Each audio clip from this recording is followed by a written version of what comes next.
I'm 2nd District Supervisor for Santa Barbara County, and I want to welcome all of you to our Santa Barbara County, I want to say headquarters, because it feels like this is where it all happens. And we are also grateful to have you here with us this evening. This is a public briefing and conversation about women's issues and a report that's entitled Falling Behind, and we're going to hear more about that in just a few moments. Before we begin, I do want to introduce a few special folks who are with us this evening. So if you could just hold your applause and I'll get through this list. I want to thank the following for being here with us this evening. Hannah Beth Jackson, who is here. She's our former state assemblywoman and running for state senator. Thank you, Hannah Beth, for being here. Susan Rose, our Santa Barbara County 2nd District Supervisor, our former, because I'm the current. And there she is. Thank you, Susan, for really working so hard on putting this together. I also want to recognize Nancy Harder. She's a former Santa Barbara School Board member, Nancy Harder. And then also Lisa Gervitz, a member of the Carpinteria Fire District. Thank you, Lisa. And Margaret Connell, our current Santa Barbara, Goleta City Council member. And Honorable George Eskin, who is here. And I'm looking, oh, and Monique Limon. Thank you, Monique, from Santa Barbara School District. She's Santa Barbara School District trustee. Thank you for being here. I want to now take this opportunity to introduce Judy Patrick. Judy is an amazing woman who I just had an opportunity to meet a few minutes ago, but I had the opportunity to read her bio and talk to her on the phone a few times. We welcome you, Judy, from Oakland. Judy, as you can read in the bio that's in the program, is much accomplished. What's not listed here is that Judy is also on the board of the Women's Funding Network. And incredibly and most notably, Judy's wearing some very comfortable shoes today. And I think that's because she spoke at the state capitol. And she spoke about women's issues. And her button, I think, says it all. And that, does it say stand up for women? Stand with women. So, Judy, I'm going to ask you to come to the microphone and give your introductions. So, Janet, thank you so much. It's really wonderful to be here tonight. And this hearing came together so easily that made me sense that it was really the right time and place to be doing what we're doing here tonight.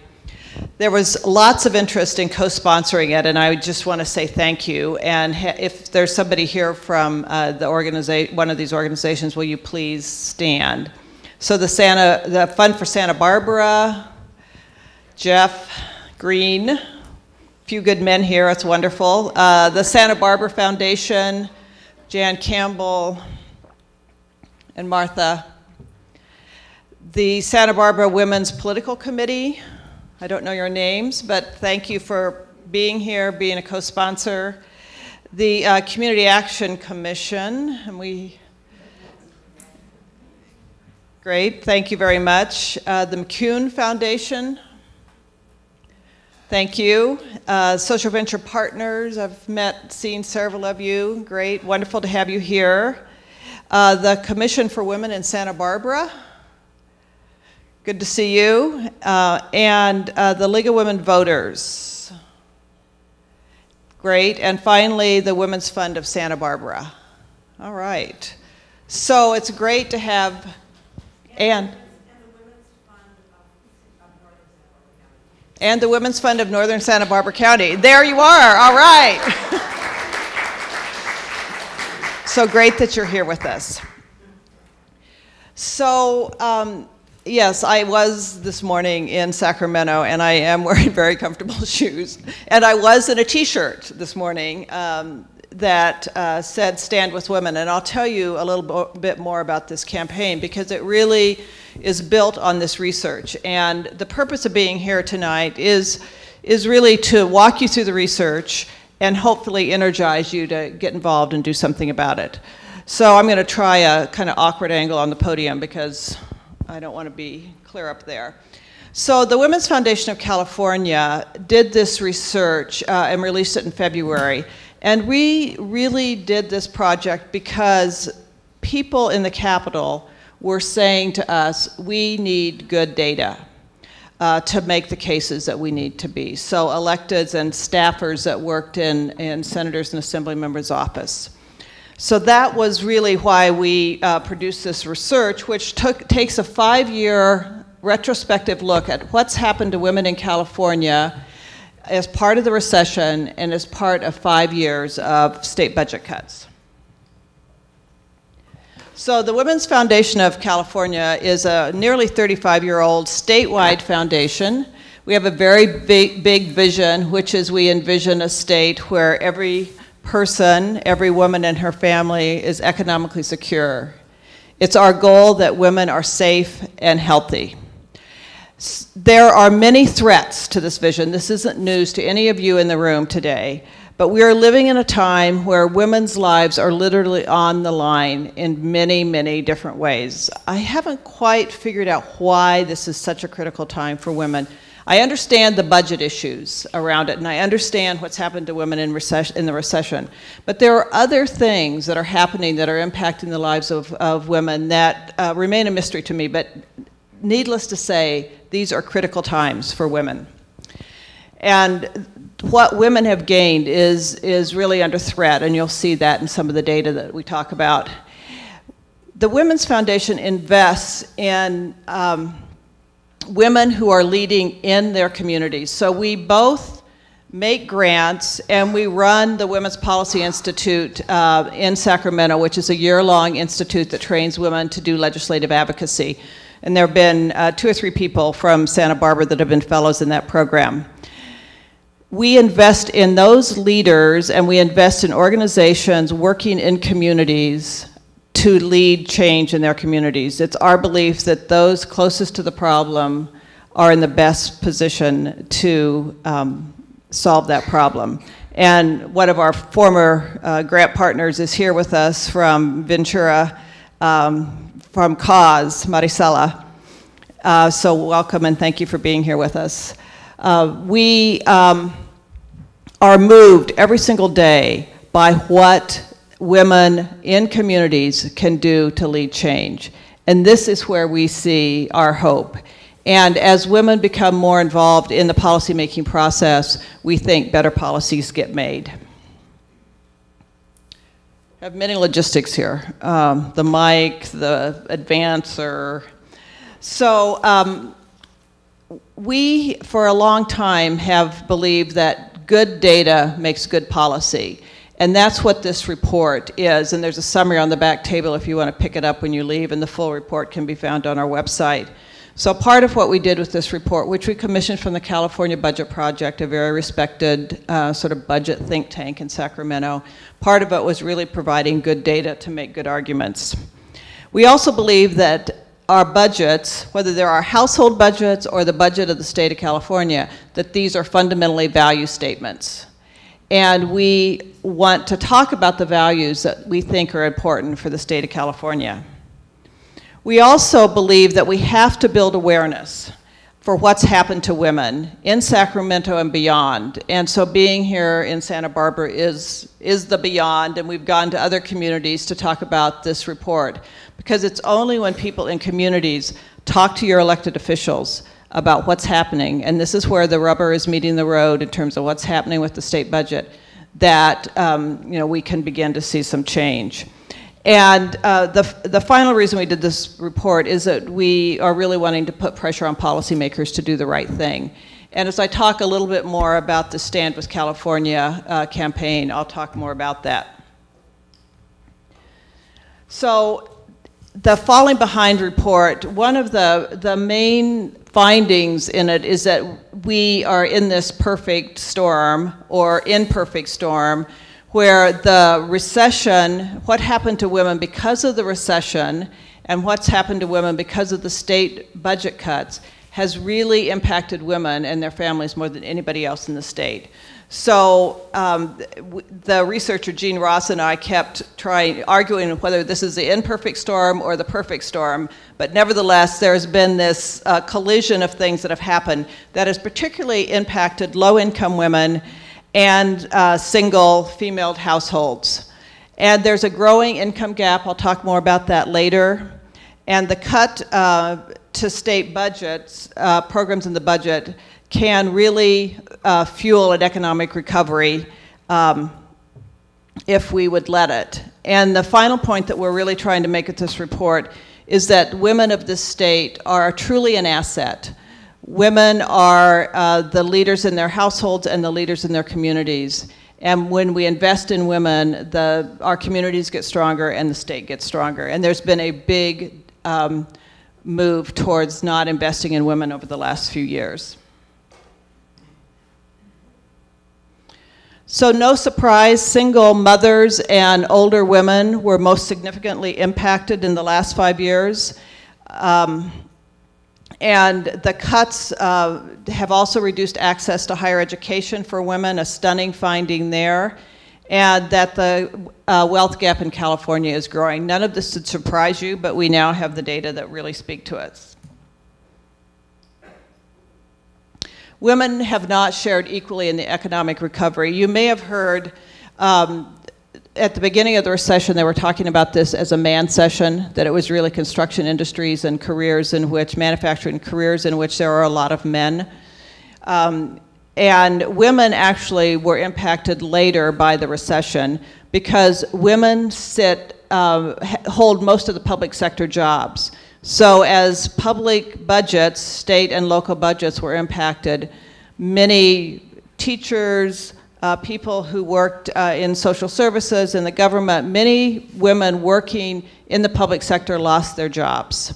Budgets have still not recovered. So while men are beginning to be reemployed, women still are not being reemployed at the same rate as men have been. And in the last 2 years, there's been an overall decline in the percentage of women in the workforce, while men in the workforce has stabilized.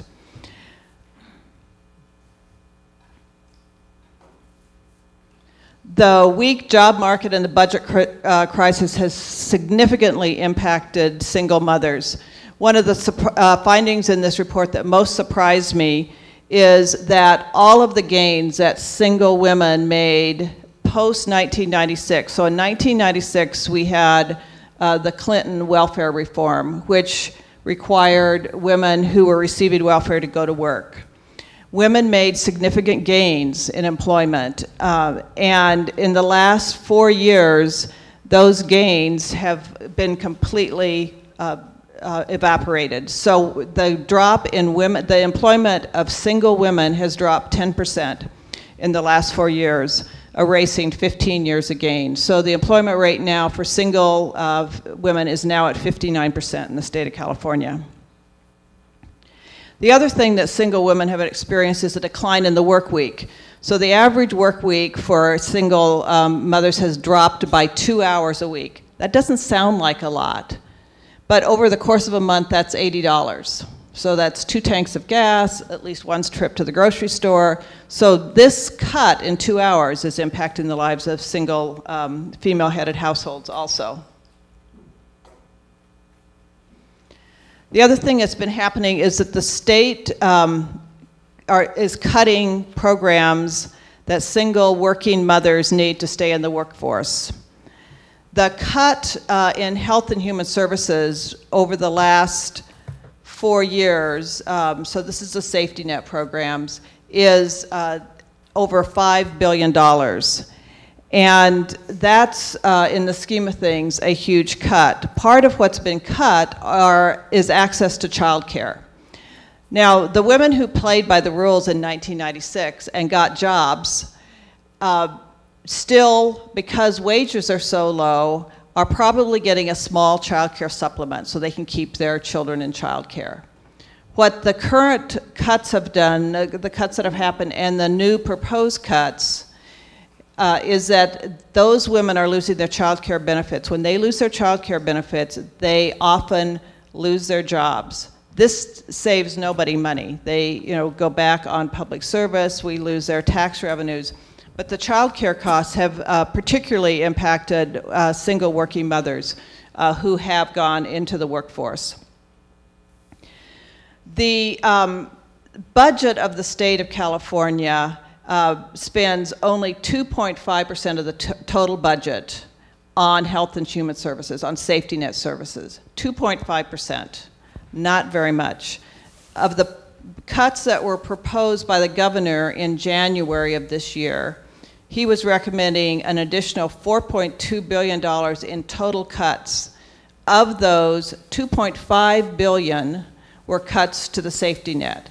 So nearly 60% of the recommended cuts were to that part of the budget that was only 2.5% of the budget. So this is part of why we're doing the campaign of Standing with Women. Nobody can say that that is fair, and it's complicated. We hear all the arguments about there being no revenues available, but there are other solutions besides cutting money to this particular constituency.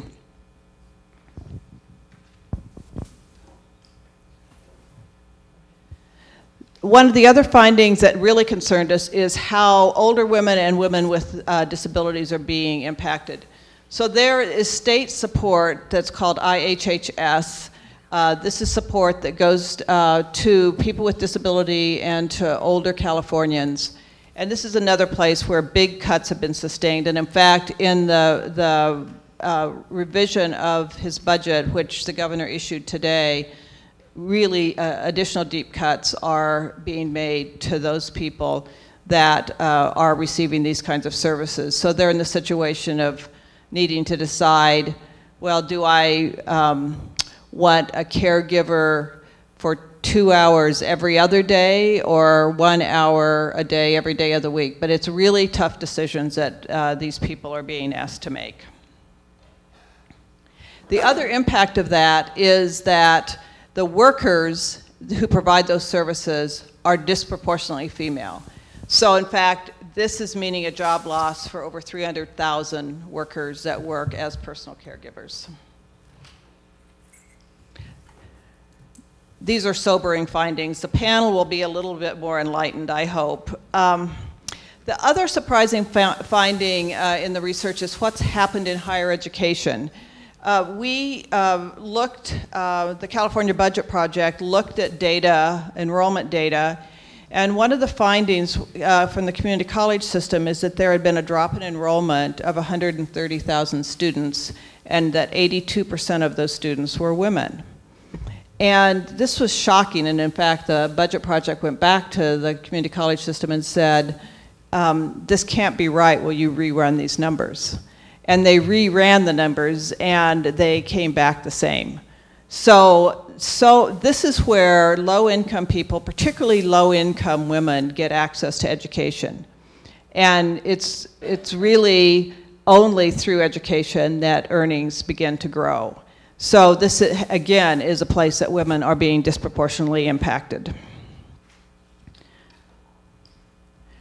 We think it's important to talk about this in personal ways, and the report was released on February 1st in Sacramento to the first budget committee hearing of the year, to a joint budget committee hearing of the Assembly and the Senate. And we brought 2 or 3 women there to tell their stories. And Magali Sanchez Hall was one of the women that we brought, who spoke so eloquently about how she has benefited from the social service support. Oh, thank you very much. Thank you. That she's received, to the point that she is graduating from UCLA, wants to go on to law school, and the loss of childcare could completely derail this career that she has worked so hard to achieve for herself. So part of what we're doing, and part of what you can do to be helpful, is really personalize these stories, because people need to see how it impacts real people. I told you before, and this is too small to see, so don't worry about it. I told you before that I wanted to talk a little bit about the wealth gap. So another surprising finding for me is that middle income in California is from people who make $25,000 to $42,000 a year. So these are the people that earn more than the bottom 40 and less than the top 40. So those that fall between 40 and 60%. That is middle income in the state of California. And in the last 20 years, middle income, median middle income has dropped by $5,000, from $41,000 to about $35,000 a year. So we hear about the eroding middle class, and the data is so reflective. What we also see in the growing wealth gap, and that's what this chart actually tells us, is that everybody in California except the top 20% has seen a drop in their earnings in the last 20 years, in the last 2 decades. And the bar on the end, which is the top 1%, in the last 2 decades, they've seen a 50% increase in their earnings. But everybody else has seen their earnings decrease in the last 2 decades. California's income gap is the 7th largest in the world.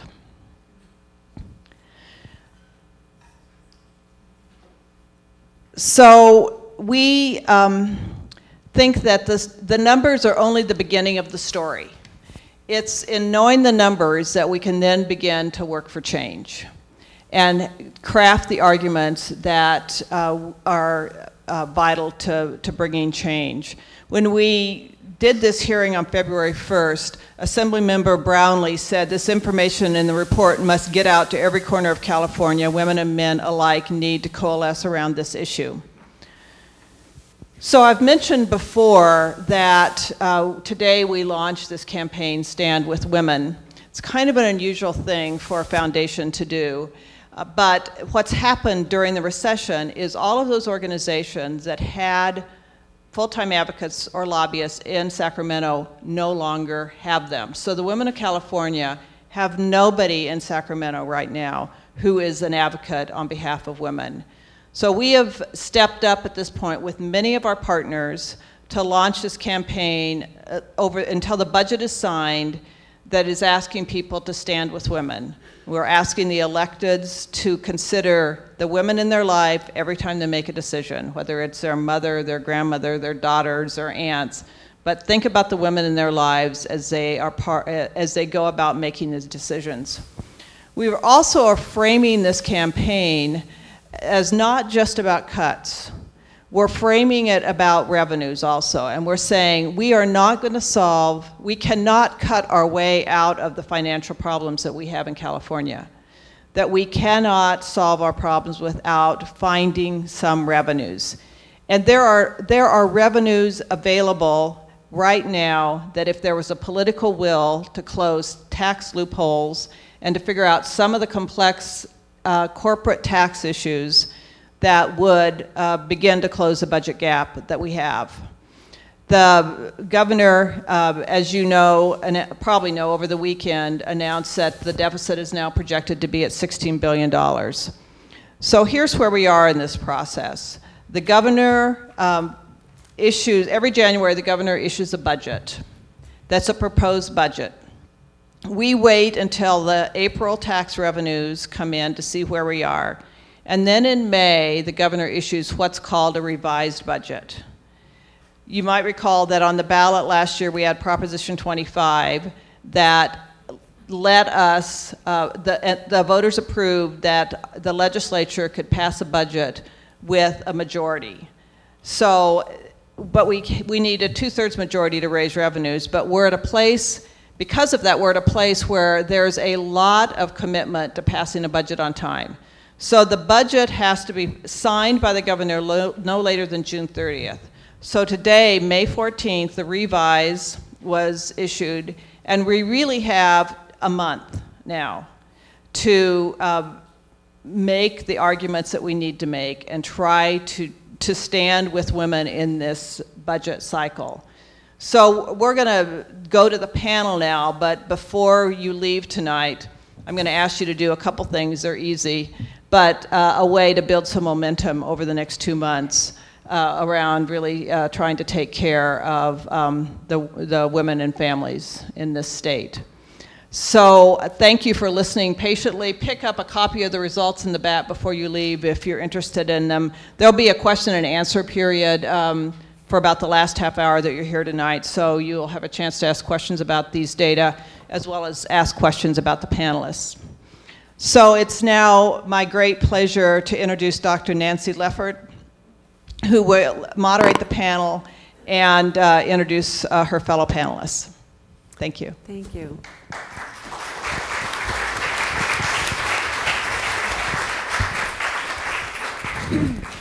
Thank you.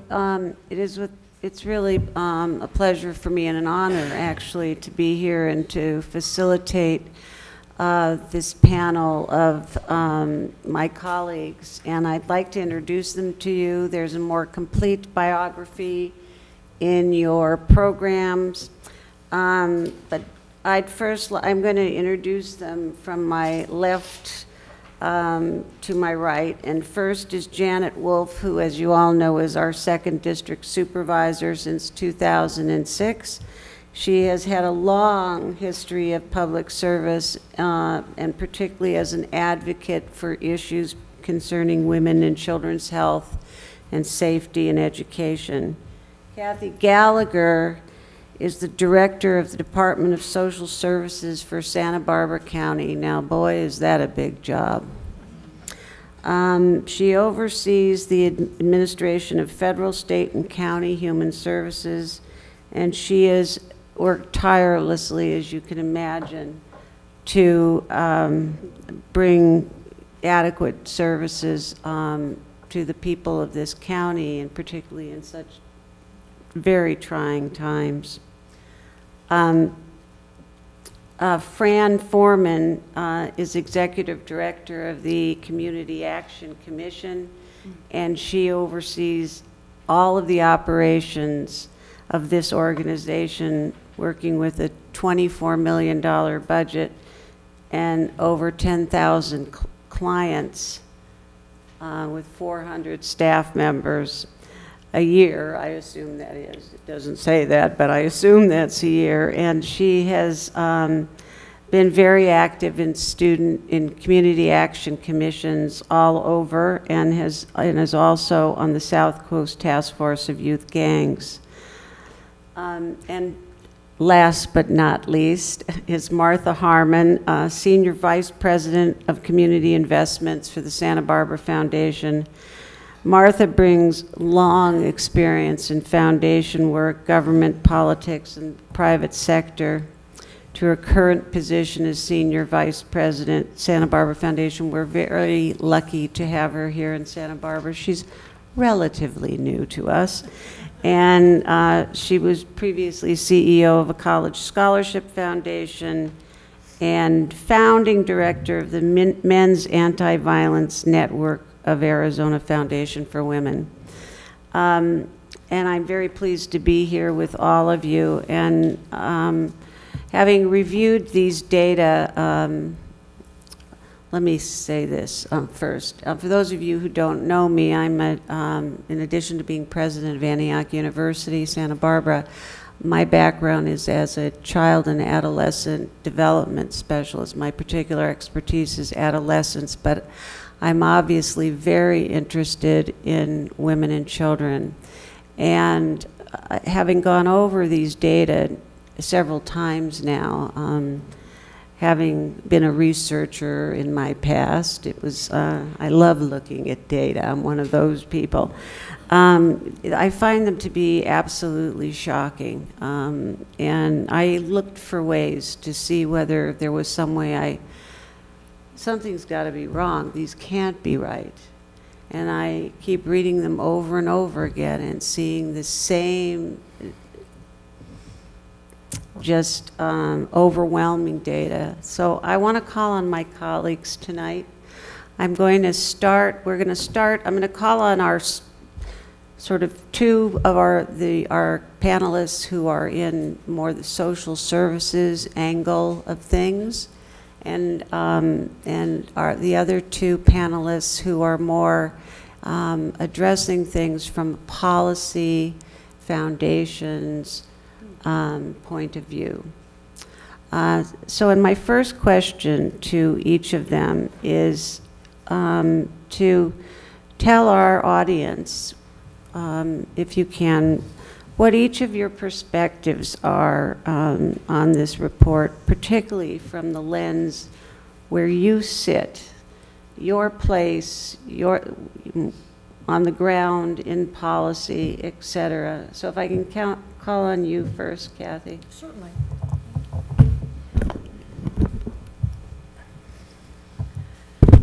Is this on? Yes. Great, thank you very much. And I wanted to thank the Women's Foundation for having me here on this panel and seeing such a great turnout. I am the director of the County Social Services Department, and as part of that role, we administer the basic welfare programs that serve the women in our community and families and children in our community. And we did provide some statistics that are on the back table that are unique to Santa Barbara County about poverty and these programs. In our role in the county, we're experiencing day in and day out the plight that Judy so eloquently outlined, and the Falling Behind report charts for us. We are seeing large, ever-increasing numbers of families, mostly headed by single moms, needing public assistance and help. The average profile in our county is a single mom with 2 children. She's in her 20s and has had a job in the past. And what we are seeing now in the last few years since the recession has hit us so heavily is more and more women coming in who have had a job and who can't get back into the workforce. Part of the phenomena of the recession that we're in right now is that we are dealing with a younger group of people who haven't experienced this kind of economic downturn before. They haven't had to make those difficult life choice decisions. They're young enough that they haven't built up a foundation, a financial foundation that they can rely on during these difficult times. So we have families that have run through their savings. They're now running through their unemployment insurance. Many of them have some skills and they're waiting for their job to come back, or the job in that particular profession.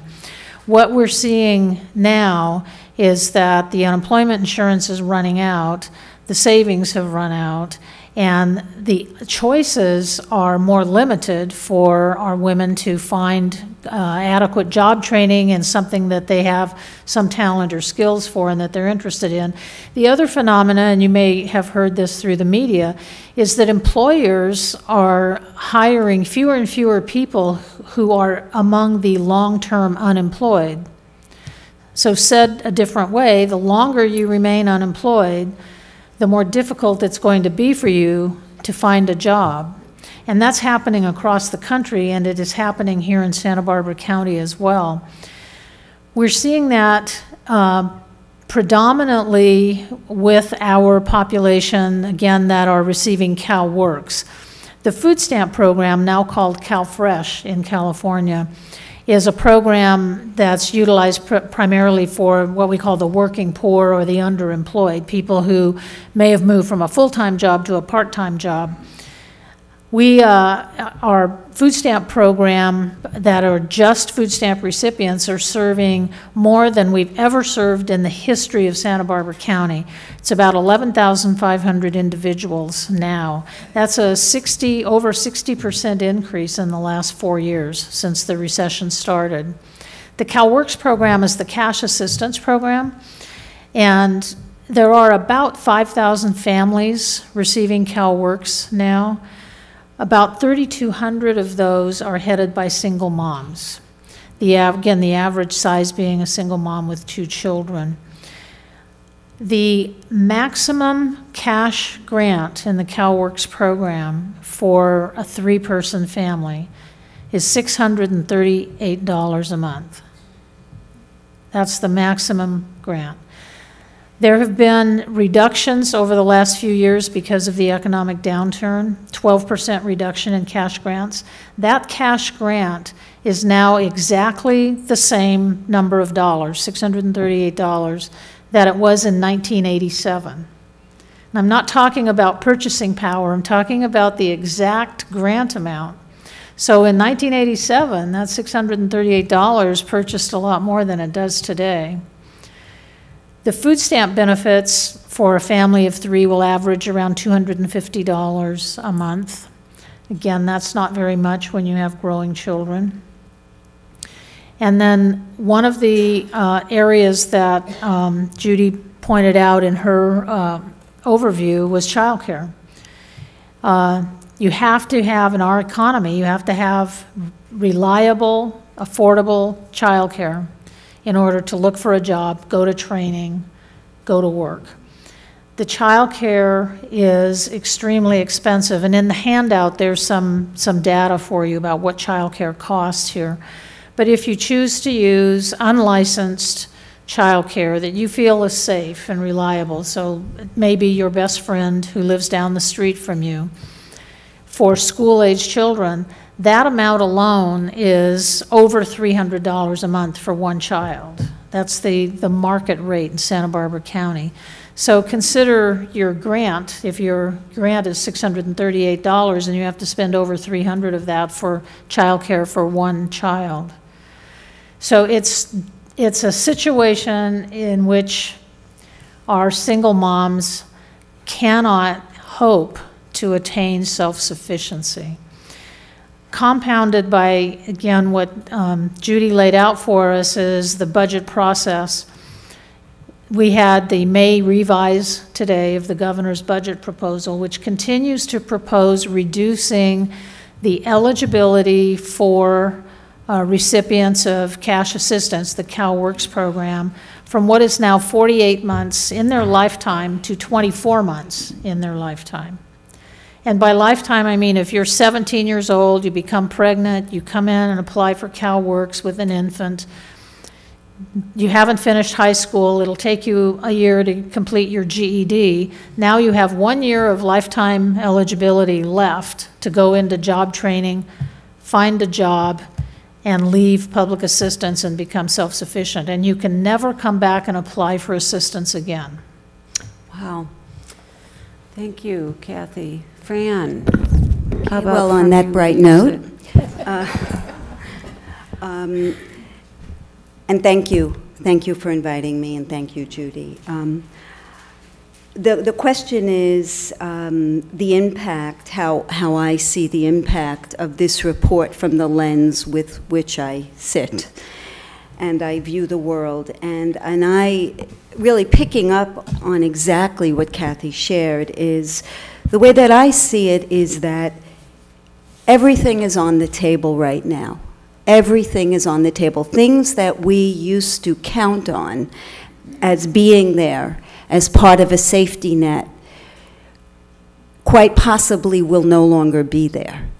I don't think that's new, and I do think there have been many changes, so I don't want this to be, you know, the moment of gloom and doom. I do believe that it is a changing landscape as far as who pays for what and what people need. I think that's really what the discussion is right now. And in speaking about single mothers and older women, there are people that have needs.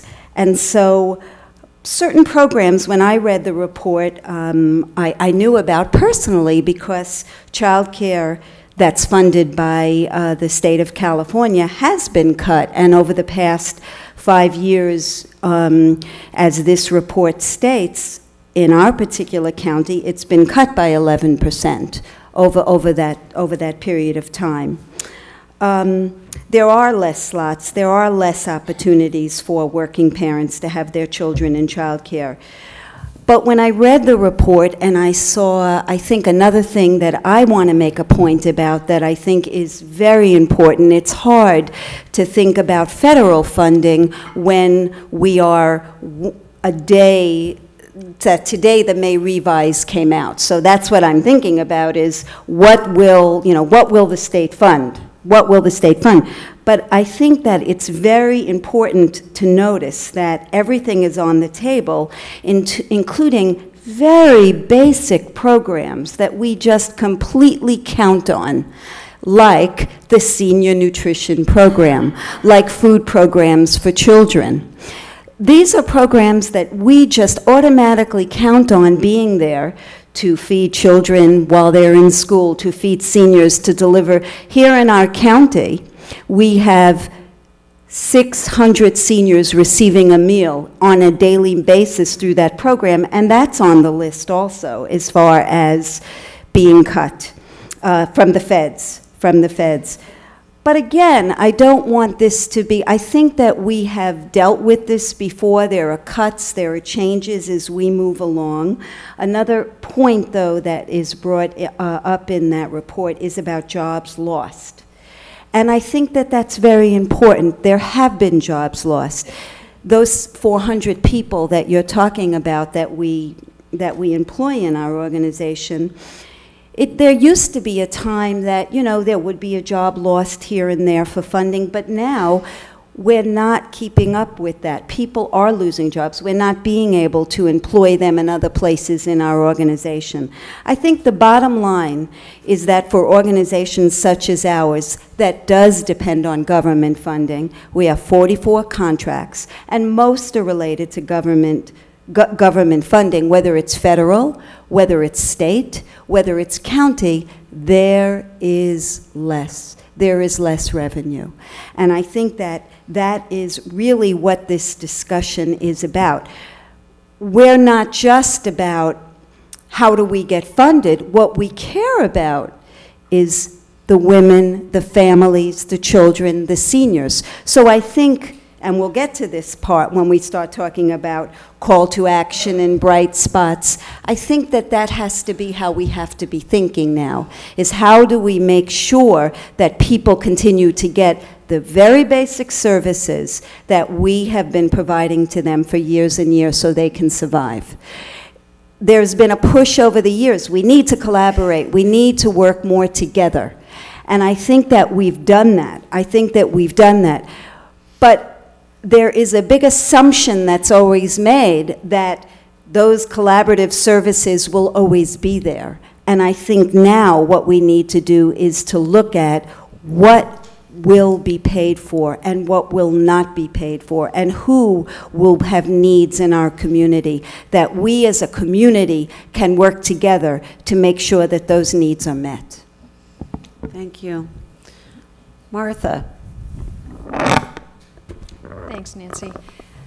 I think when we had talked about putting this panel together, you wanted me to really talk about what was going on from the philanthropic community and in foundations. And Judy, I want to thank you so much for bringing this report to Santa Barbara, because this is precisely what funders and what philanthropists need, is we need to have the actual data. Because, we've been going around, I've been doing lobbying work with women and children's nonprofits for almost 20 years. And so we've really been talking about the same things for 20 years, but now we have something here that we can point to. And that's something more and more that donors are looking for. They're looking for really precise information before they can put their money out. That's been a change that I've seen, at least being in the business in the last 20 years or so. And so having this research is important.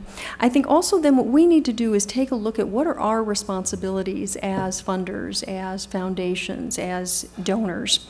And one of the things that we are doing, and this really helps to push that, is to help to inform the donors, to help to inform the community that these are really what the key issues are. And I think as a foundation, something that we're doing is a lot of work with our donors one-on-one. We are doing donor panels. We are having all kinds of communications vehicles that talk to the donors about here are what the key issues are. Here's what you need need to be looking toward so that people can see that there is a real responsibility. I think, Fran, what you said in terms of who pays for what, I mean, clearly the whole landscape is now changed. And so we can no longer say, okay, here are all of the needs, and government pays for this, foundations pay for this, and these groups pay for that. I mean, we're really now taking a look at what does the community need, and how do we all come together and figure out what our role is. And so certainly a role of a foundation and a community foundation is to increase the number of donors, is to help motivate the donors who are already very, very generous in our community, but also to go after some of the donors who really haven't contributed yet, some of the donors who just spend a couple of months here. So I think that's one of our roles as a community foundation, and some of the other foundations are doing some similar work. The other thing I wanted to mention is that what we're looking at as a foundation, others, I know we have representatives from other foundations, I think, who are doing the same thing, is our board this year has put a real focus on basic needs, on housing, on food, on healthcare, and so we are putting a priority, a focus on that in terms of what our funding is, because this is what the situation is. We know that clearly the government is not going to be paying for everything they have paid for before, and but we can't release the services, so we have to come up with some kind of innovative, sustainable ideas on how the services can continue to be provided, because the burden can't be totally on foundations and donors, you know, nor can it be on the government anymore. So we have to come up with a different way of looking at things. So actually, I'm looking at this positively as we have our marching orders now here. So that's what I'm looking at for that, Judy. Thanks, Martha. Janet. Well, thank you. Well, there's just a lot to say. I'm going to just start off by talking about my time as a school board member, and it's great to see school board member Monique here and past school board members here. I was on the Goleta School Board for 12 years, and every one of those years we were making budget cuts. We were a revenue limit district, and it didn't matter what guarantees there were. We were always looking to maintain that 3% that we had to maintain in our budget. So we continually cut. And one of the monikers that we always use, and I'm sure you've heard it before, is keep the cuts as far away from the classroom as possible. We always wanted to protect the kids in their instruction and the teachers. So when I became a county supervisor, what I learned is that we have lots of classrooms in the county. We have the social services classroom, we have the mental health classroom, we have public health classroom, we have the probation classroom. We have so many departments in our county that provide those services, and it's not just a theoretical service. These are services where you have a social worker talking to a child who may be abused. You may have a social worker talking to a mother who has just lost her job. You may have a probation worker who's talking to a teenager whose mother has disappeared or may be on drugs. You may have, and we were just talking about this a few weeks ago, the Juvenile Justice Coordinating Council. Young girls are now being seen in our juvenile hall with much more severe mental illness than ever before. Very serious mental illnesses. So the question is, well, how do we treat these young girls in juvenile hall? And so when I look at the issue of financing, I look at all these different classrooms, and I think to myself, well, which is the most important? Well, what a challenging job to have. But somehow, myself and my 4 colleagues, we get through it. We make those decisions.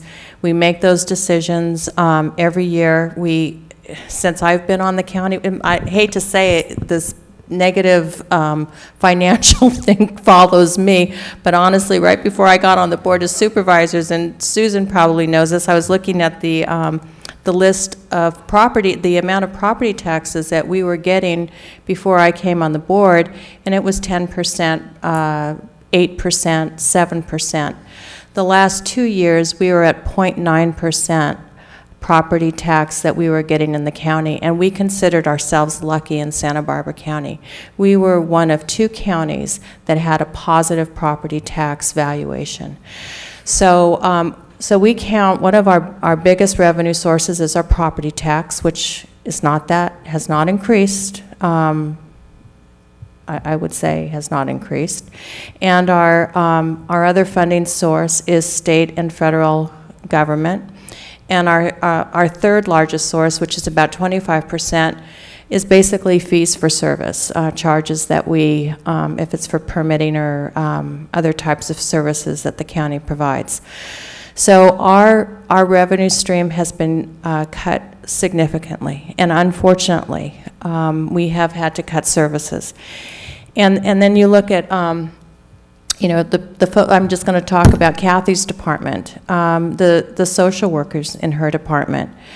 So we may have the same number of social workers. Let's say we have 100 in the county, but those 100 those 100 people have increased caseloads. So where they may have had 30 before, 40 before, 50 before, could be up to 60.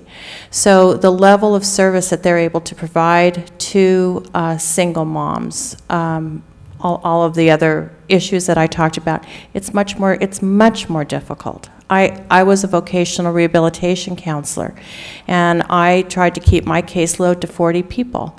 If I went past that, it was really hard for me to, you would think this is silly, but you know, every person has a story.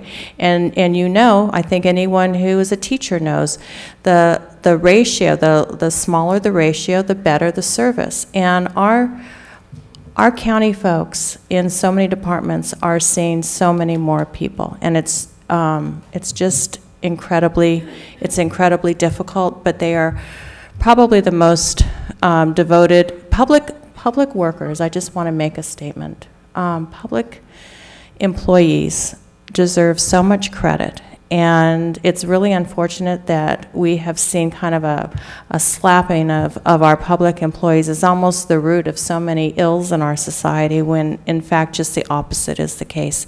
They are doing more. They are doing more with less, and I think they need to be. We need to take our hats off to them. I'm going to just tell a story because I was touched by what you said about the personal stories, and I'm just going to say this really quick because I know we're getting low on time. I've done ride-alongs with the sheriff and the fire, and I even did one with probation, but I've never done a ride-along with a social service worker. And I did that with a social service worker up in Santa Maria. I spent the entire day with her. And in the day that I spent with her, she started at her desk taking phone calls from Santa Maria Police Department, from other departments that were calling in with child abuse. I don't know what you would say. I just want to say child abuse referrals.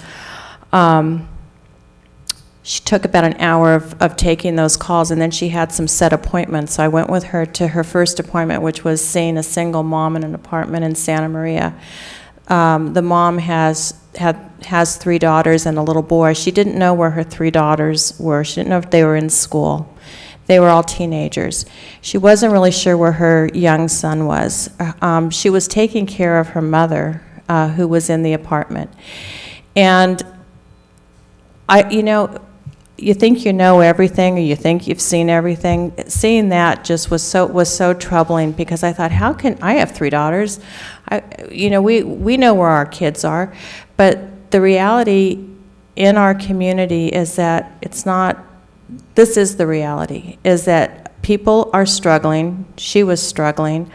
I tried to have compassion for her, but I have to say there was a part of me that said, come on, just get your act together. Don't you know where your kids are?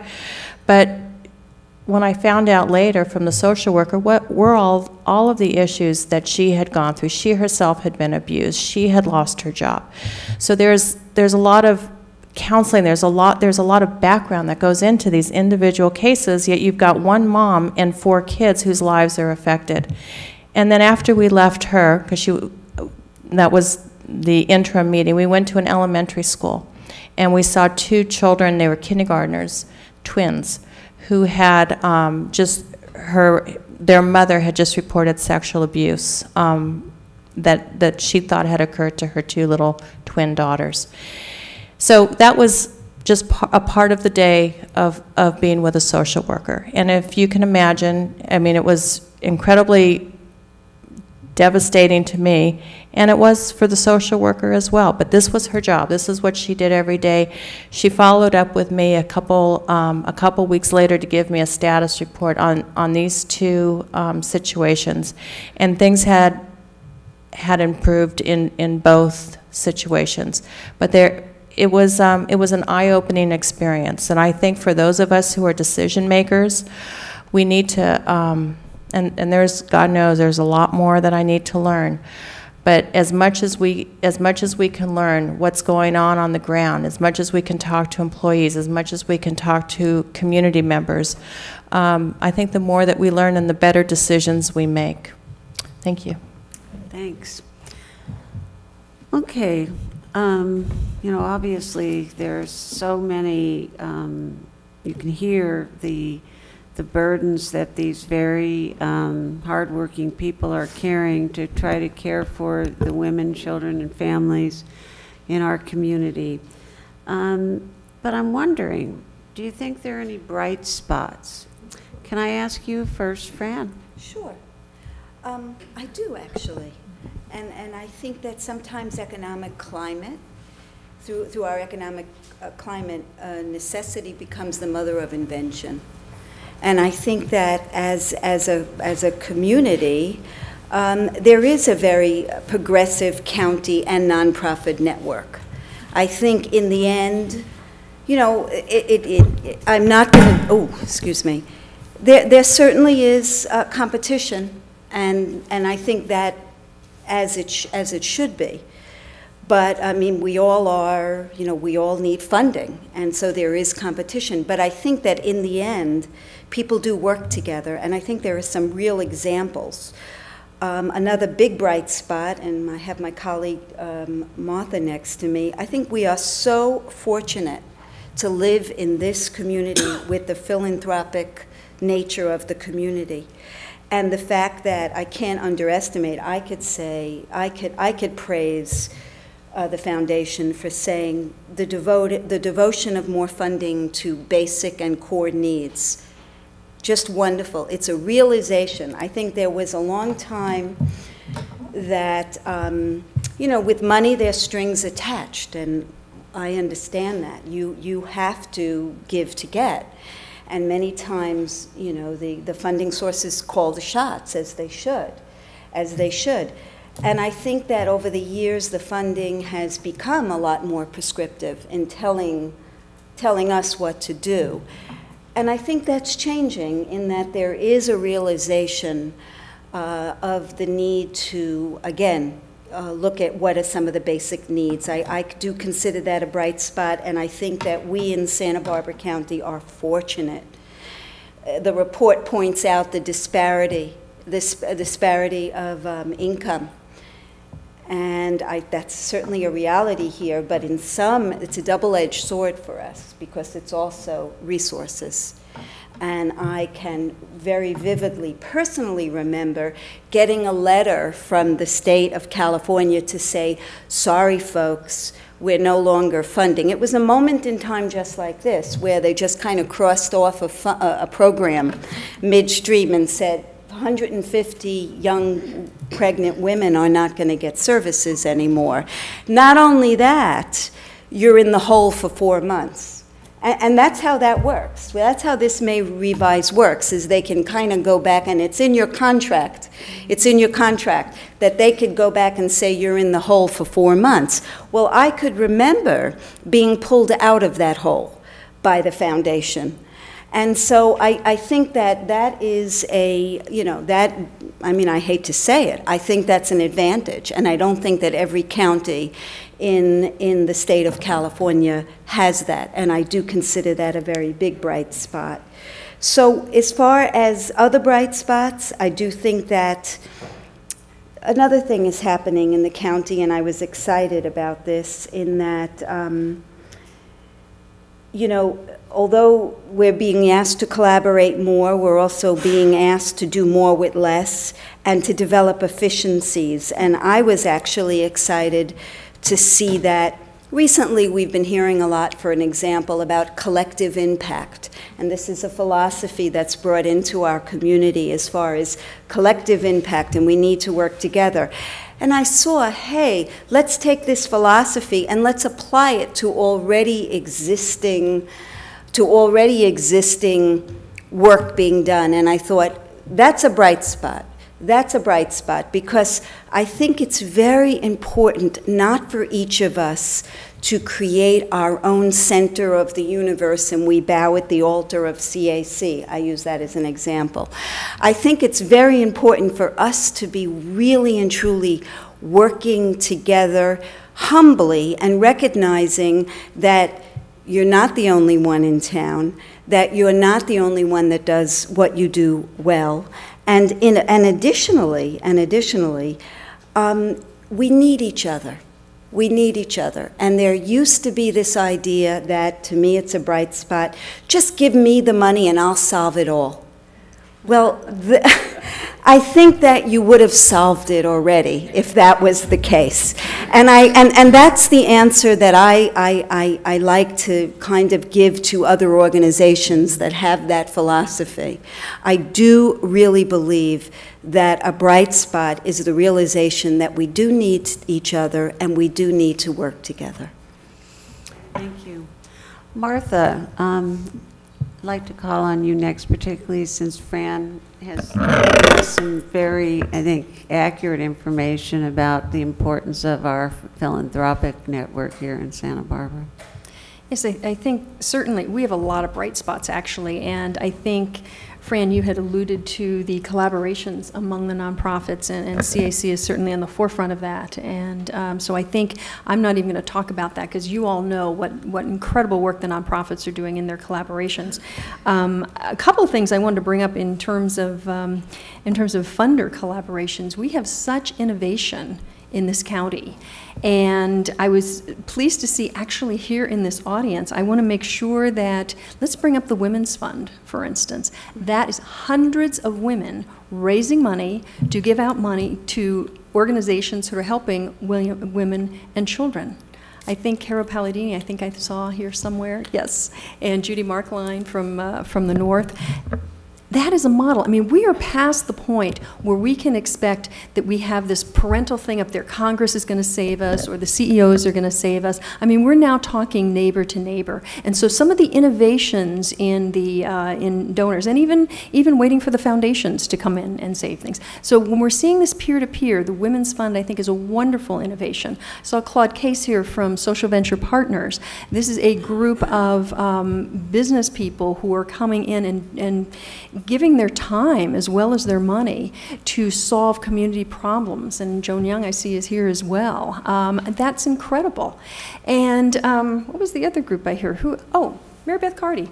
The Corporate Philanthropic Roundtable. I mean, when have we gotten a group of businesses together to talk about philanthropy and what they can do together? And Mary Beth worked on this for years, and she has a real going group there right now. So I think that is a tremendous bright spot. So remember, so much of this is the peer helping peer. Another thing is in seeing where the collaborations are coming from places you wouldn't expect it.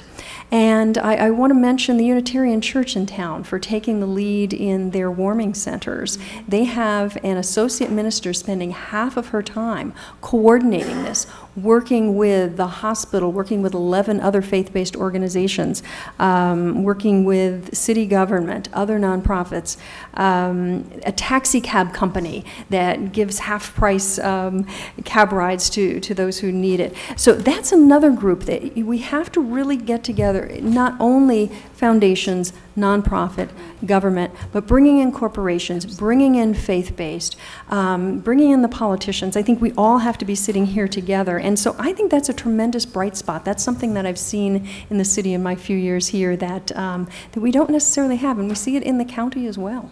That's true. Janet? Well, I couldn't agree more. I sometimes wonder what would happen if we did not have the amazing philanthropists that we have in our community. First of all, we can't we can't all do everything, from environmentalists to folks who are taking care of the warming centers. And I just want to say, Martha, it's not just working to collect money, but I think what you folks do is, I know that when you had come to my office to talk to me about some of the needs that we see in our community, that you were asking for that personal input. I think, you know, I see Jeff Green out there as well, and the contacts that he makes, whether or not they're, you know, personal contacts with kids or small groups of kids, and of course, as you mentioned, the Women's Fund, where they go out and do a lot of research before funding programs. I think we do live in an amazing place. What I worry about, well, I worry about Santa Barbara County, but I worry about the state of California and this country, because not all communities have the base of support that we have. I was just looking at my little book here, and I was looking at Alpine County. You know, there's 58 counties in the state of California. Little Alpine County, I think, has about 2,000 people, and the amount of funding that they get is just minuscule to meet the needs that they have. But you know, I think we have to tackle this problem. We do not have, the county government is supposed to provide the safety net services of our community. That is our charge, and we keep getting more responsibility from the state government. We're now after AB 109 has come on board, we're now taking care of or responsible for more of the prisoners that are coming out of the state prisons. We have a lot more responsibility. So we need to make sure that our state legislators and our federal legislators understand, and our communities understand, that we cannot continue to look at the funders in our community to help bail us out. We can't keep looking at our employees to help bail us out. Our employees have given up concessions in the last 3 years. I mean, at some point, the community is going to have to look at a tax. We tried at this Board of Supervisors to get an oil severance tax. We couldn't get enough votes to even get it on the ballot to have people vote on it. I know that this community can do it. We did it when we funded Measure A, which was for roads, but we couldn't get an oil severance tax on the ballot to look at just general revenues for the county. We tried to get a tax passed in the county for a new North County jail. It failed miserably. So there are certain things that we're not miracle workers, and I don't think any foundation can provide us with the $17 million that it's going to cost to run a new jail. So these are the reality. That's per year, $17 million per year to run a new jail. So it's not going to be a miracle. People are going to have to decide that at some point we're going to have to fund these things. And again, Santa Barbara's lucky because we have an amazing group of citizens, but we have to think on the wider, larger scale. Right. Kathy, do you have any other things that you'd like to add about bright spots? Do you see any? I will just add one thing that hasn't been mentioned yet, because I agree and was going to speak to the same issues, the really phenomenal partnerships that we have with the nonprofit community and government and our funders. But events like this, I've had a long career. I've worked in advocacy and community development issues for many years. I spent many years in Sacramento and Washington. In the last 20 years, we've benefited from a fairly strong economy, and until 2008, when the recession hit, we were doing pretty well, and issues of women's issues and poverty were not uppermost in our priorities. If you look back at the literature in the last 20 years, there's not been a lot written about issues around poverty, and not a lot of focus. And now we are doing that again. And I think events like this, reports such as the Women's Foundation produced, are a bright spot. We need more scrutiny, we need more education, we need more focus on our younger generation to understand and commit to what it is that we're talking about here today. And I'd like to add one other thing that may fold into our last question. We are pursuing, through the leadership of Supervisor Wolf and Supervisors Carbajal and Farr, who represent our Kids Network and our Adult and Aging Network, and in partnership with our Santa Barbara Foundation, a campaign that we're calling Everyone Matters, the Everyone Matters campaign. And that's in partnership, too, with many of our nonprofits. And the idea is to message to our community the need to get involved and understand that everyone in our community matters, and that we do have needs, emerging high profile and high necessity needs. And so in a very practical sense, what we're planning to do is create a website that will have a comprehensive listing of all of our service nonprofits, so that anyone in the community who recognizes that they have some time to volunteer or they may be able to donate some money can look on that website for a nonprofit that provides some kind of service that they think that they may be able to volunteer for. Maybe you have a block of time during the day, you have a car, you realize that you could provide transportation to somebody who needs help in terms of getting to a job or getting their children to childcare, delivering hot meals to seniors. And you can look for the Community Action Commission on that website, and you can see what type of volunteers they need, or you can hit a donate button and donate some funds to that nonprofit. So we're working again with a large group to roll that out, and we hope to have that coming out in just a few months. And the volunteerism and the advocacy, I think, are extremely important efforts that we need to engage in. Thank you.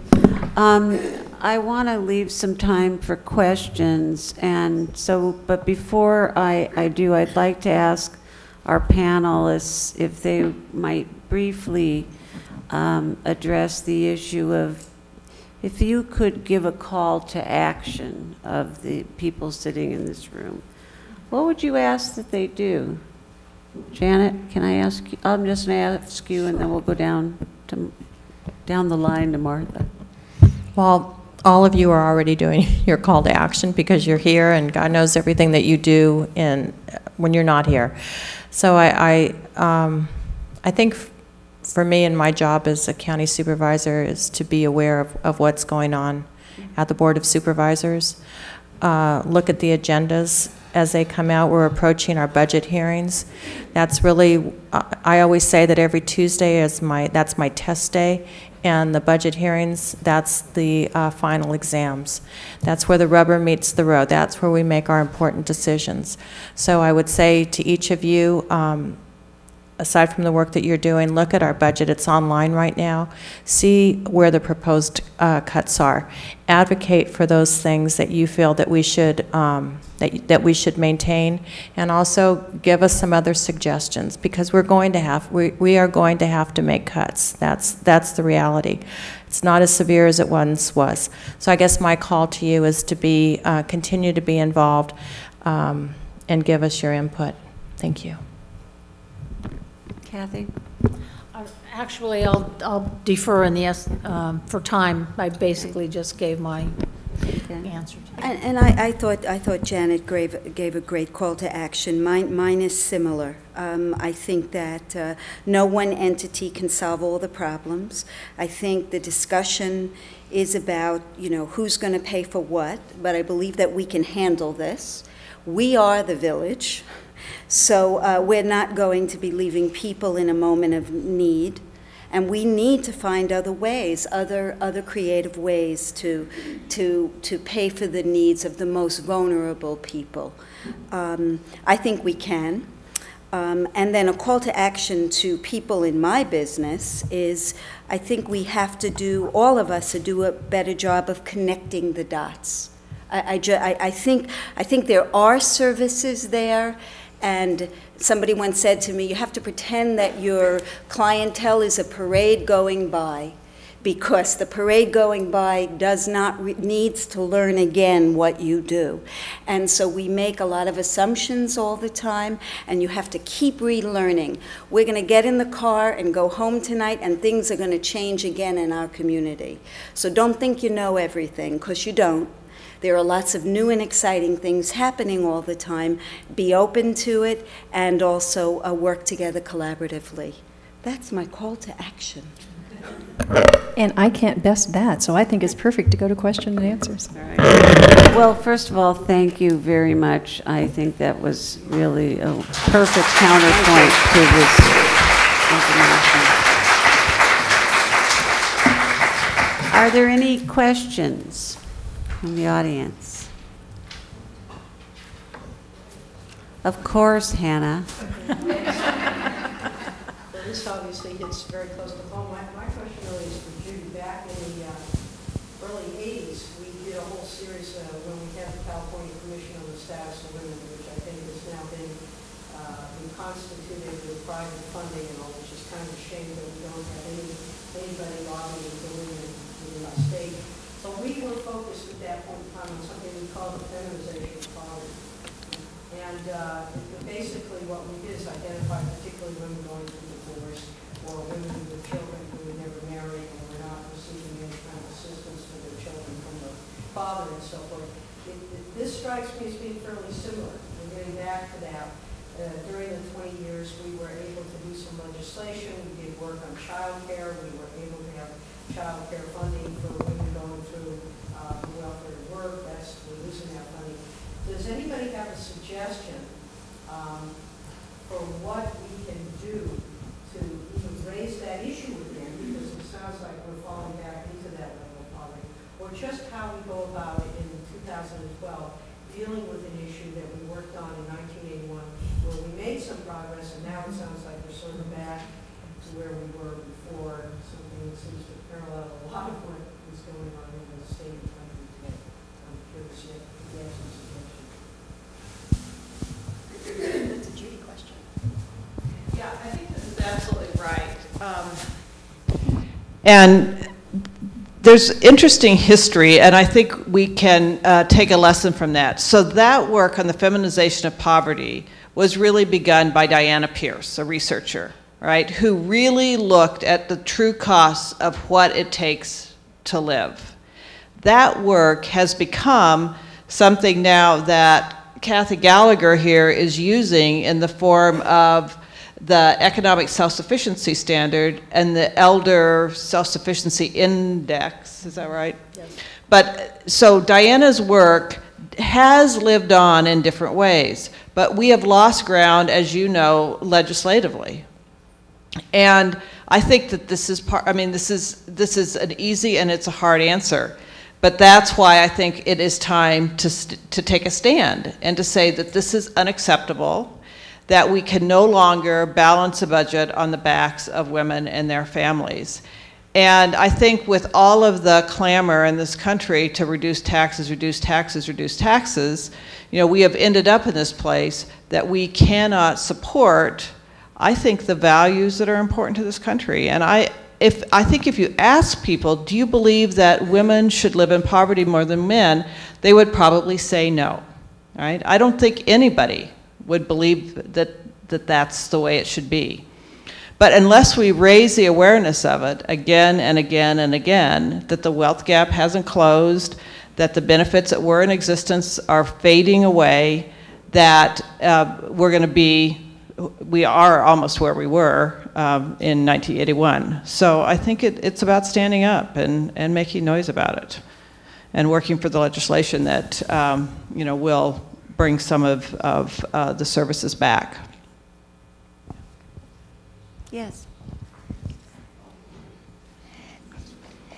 In Los Angeles County, at the end of June, they're going to shut down adult education. At least that's the discussion right now, and they're going to decide that this month. Adult education, I attend one of the schools there, and they're learning English as a second language. They're learning baking for restaurants, big shops. They're learning heating and air conditioning, auto shop, accounting. However, I also know that one of my daughters went to school to become a cosmetologist through adult education. My son got his contractor's license through adult education. One of the secrets that politicians use is, I think, called pass it on. If I don't want to take the heat, I'll pass it on to the next lower group. So I'm imagining that's what happened, because it's difficult not to fund education. So my understanding is they put adult education, colleges, maybe colleges aren't in there, but with K through 12. Now all the funding for those schools comes together. So the hit is on the local school board that has to decide how to spend what little money they have. So guess who gets it? Adult education. Because we don't want to stop funding K through 12. And K through 12 has a big hit in cuts in funding. So I like Supervisor Wolf's idea. We've got to raise taxes. Otherwise, there's going to be the rich and the poor and nobody else. And there won't be a way for us to get rich, even though we like to think one of these days we're going to be there. We keep hoping that, but the only way we can do it is to help each other. And how do we do that? We pay taxes. So that's what I think it's coming down to that. Pay taxes, or find another country that will help you. And I don't know where that is going to be.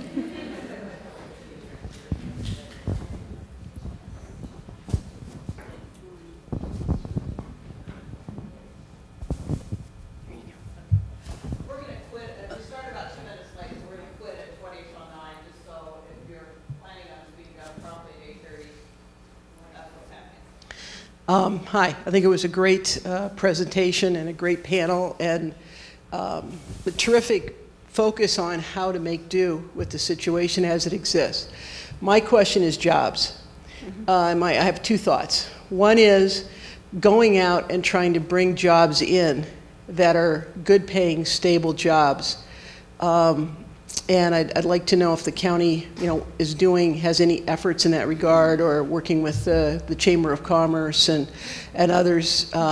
I know some states have gone aggressively after, for instance, repatriating call centers.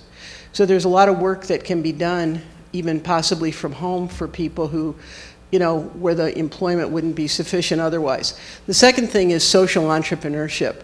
Whether any of our nonprofits are working hard at social entrepreneurship, helping people, kind of get their own, activity going, where they can, at least supplement with, even $100, $200 a month would be fantastic in this situation. That's my question. Thank you. And I'll take the first part. I was on a panel for the Santa Barbara Chamber of Commerce, and subsequent to that, myself and Michael Holliday, who was the then Santa Barbara president, we formed a group at the county where we brought representatives from all the different chambers together with representatives from the different elected officials and their CEOs or their managers. And so we all sat at a table. It was very informal, and we were just conversing about what it is that's well, for us, for county government, what can we do that we can do right now. And one of the things that they said is that there's a lot of empty space, commercial space, industrial space right now in Santa Barbara. And one of the problems that they're seeing is that there's difficulty in getting permits for some of the startup companies. So they needed and wanted a path or just as simple as having a contact person in the county that a businessman or woman can call, so that they can start that path to get a permit. And so our CEO, through our community services department, set up an ombudsman program so that there's now that communication. And so that was something that came from the chamber that we were able to accommodate. It's obviously not costing us any money. I think hopefully it's going to make things a little bit easier. You know, something else is we don't do much, to be honest with you, as far as economic development. So, you know, that's one thing. The other thing is that we do support, in a very small measure, the Films Commission. I think we could do more. Every year that's on the chopping block, but we're able to eke out, I think it was $25,000. I think the city of Santa Barbara does more than the county does. So, you know, those are two concrete examples, but if you have any, you know, and of course our, you know, relationship with UCSB is very strong, but I think I think there can be more that can be done. A lot of us are thinking about it, and actually, in talking to our CEO about a strategic plan, I think that's going to be one of the essential issues that we're going to have to talk about, is economic development. Go ahead. I actually know more about what's going on in North County than South County in that particular area. Quite a few of the cities like Lompoc and San Maria are very actively trying to solicit new businesses coming in and getting jobs.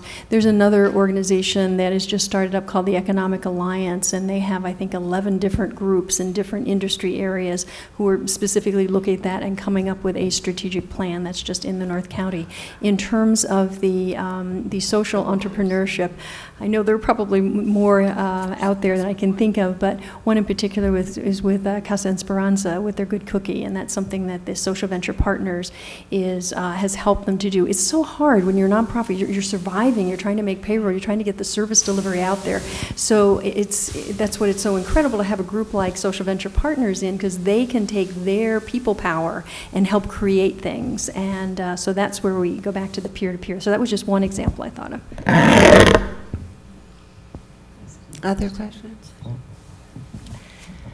Hi, I just wanted to talk a little bit about kind of building on the theme of those last two questions, that nationally there's a 28% increase in self-employment as a labor market trend, and it's one of the single most opportunities, particularly for women, that allows for true job creation. Nationally, it's a statistic in self-employment training and development that if every entrepreneur in the country hired just one additional employee, we would have 100% employment. And I know it sounds like kind of a glorious statistic, but when you really think about our local community and how many entrepreneurs we have here, think about the entrepreneurs whose businesses you utilize on a daily basis. You know, who is your hairstylist? Who is your dry cleaner? What are your favorite restaurants? Many of these businesses in our community are family owned and operated, and a huge percent of them are women owned and operated and have been. I say Danelle's here from Women's Economic Ventures. I was on the staff and board of that organization for over 10 years. And there are thousands of businesses in this community that were started with the help of self-employment assistance. The question that I have is really about a policy opportunity at the state and more importantly at the federal level. Because right now, one of the huge obstacles to self-employment is that if you are interested in self-employment, if you're qualified, are interested, may have some skills from a job you used to have, you are actually at risk of losing your unemployment insurance benefits if you move towards self-employment. So the workforce investment system is not aligned with the strategy that has a huge potential for job creation. So I think that is a direction that I work in advocacy with the California Association of Microenterprise Opportunity at the state level. And we've been working really hard with the Department of Labor to try to point out opportunities to provide performance measures inside the workforce system so that we can actually demonstrate that people who start their own businesses do create their own jobs, that they do improve their economic stats, that they often create 2 to 3 new jobs within the first 5 years. And I think those statistics are so important, and that policy opportunity to bring together economic development organizations like these community-based agencies like WEAVE and the State Workforce Department. There's just a partnership that hasn't quite gelled there yet that I think has tremendous potential.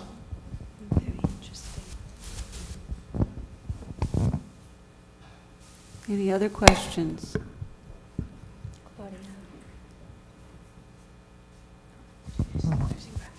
Okay. One thing that has concerned me through this whole discussion is that if we get more money, and of course it's vital, but that will solve the problem. And I'm concerned that we have to look at the underlying cause. And when you talk about the number of single parents, it is so difficult. I'm sure, I haven't been one, but it is so difficult to have dependent children and earn a living and not have any support in a relationship. So I think there needs to be education and serious societal look at who are the people that are hurting and why are they hurting. The cost of living is not going to go down anytime soon. The job market's going to take a long time to come back. So we have to find, I think, a way to improve the lives of people without just throwing money at it. I'm sorry, we have time for just one more question. I want to say, I hope I didn't miss on this. More comment? Well, as we're getting the microphone, thank you, Carol. You know, I think one of the most important things, and it's been mentioned here, is child care. And I think to get women back to work who have children, I do think that they will sometimes need assistance to help pay for child care. The other alternative is, they have family members who will take care of their children. But I do think that if they don't have that available to them, they will need some assistance to have quality child care. The other, oh, that's right, you're the expert. And when I was on the school board, there were 2 things that impacted, that we were always told that impacted how a child did in school. One was their early education, and the other was socioeconomic level of their parents. And so, I understand that sometimes just throwing money at a problem doesn't work. It has to be strategic. And I would say that if we're going to look at one thing, that's what I would say, is we have to really support early childhood education as we're talking about, for young women. And I just wanted to add that I completely agree with you, and I hope none of my comments gave the impression that what we need is more money, because I don't. I agree with you. As the administrator of the Head Start program in the county, I want to say that the children are the hook in the Head Start program. It's really not child care. It really is a family development program, and it's about working with families. So I could not agree with you more. I think that is more important than anything, is understanding that children come from families. So I agree with you. One more question. I wanted to know if the Women's Foundation is going to have a role in advocating for the governor's tax come November, and what call to action you might have for us related to that, given that there's a variety of people in the room, related to that, but also to the other things you talked about as far as changes at the state to get more revenue. A small question. There have been people working on these issues for many, many years. So the Women's Foundation has historically evaluated all the propositions that are on the ballot and written about them. And I know that we'll do that with the governor's proposition around taxes. So stay tuned on that. My sense is that we will probably end up encouraging a yes vote on it. I think some of the places that we see right now for closing some of the revenue gaps really have to do with collecting revenue that's owed. And there's a lot of money there that could be collected, and that is not about any new taxes at all. It's really about collecting what people owe. Right.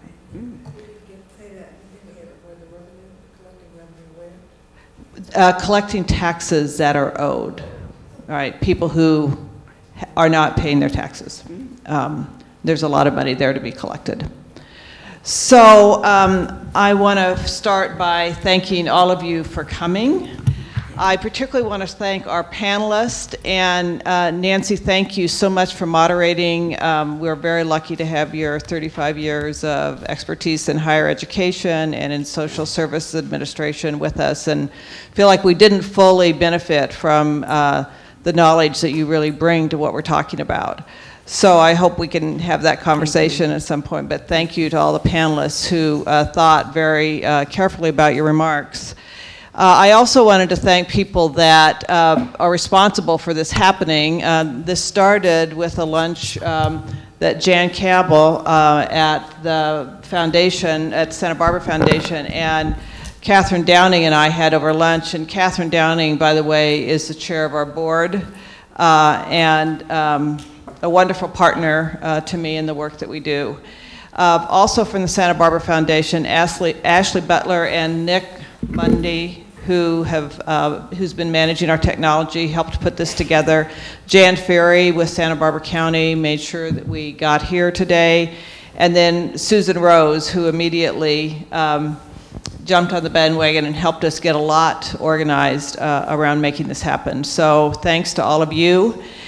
There are refreshments across the hall, and we hope that you stay and talk about what's next and what can be done. I want to suggest 3 things to you very quickly about what you could do.